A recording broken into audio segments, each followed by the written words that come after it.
আসসালামু আলাইকুম সম্মানিত ভিউয়ার্স।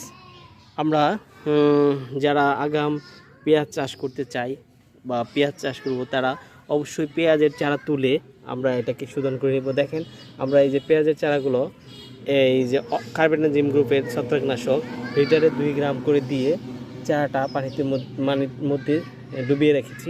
এটা আধা ঘন্টা ডুবিয়ে রাখার পর তারপর যদি এটা লাগাই তাহলে এর মধ্যে যে পচনজনিত যে রোগগুলো আছে সেটা আর হবে না। পেঁয়াজ গাছগুলো খুব সুন্দরভাবে বেড়ে উঠবে।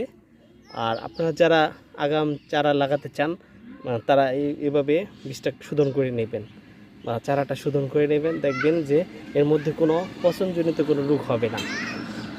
এটা হচ্ছে আমরা যা করতেছি সেটা হচ্ছে গ্রীষ্মকালীন পেঁয়াজ, এটা এভাবেই শোধন করে আমরা এখন লাগাবো। তো আপনারাও চাইলে এভাবে এই কার্বেন্ডাজিম গ্রুপের ছত্রাকনাশক দিয়ে এই চারাটা শোধন করে নেবেন, তাহলে আপনাদের পেঁয়াজের পচনের সংখ্যা, চারার পচনের সংখ্যা অনেকাংশে কমে যাবে। ধন্যবাদ ভিউয়ার্স, আসসালামু আলাইকুম।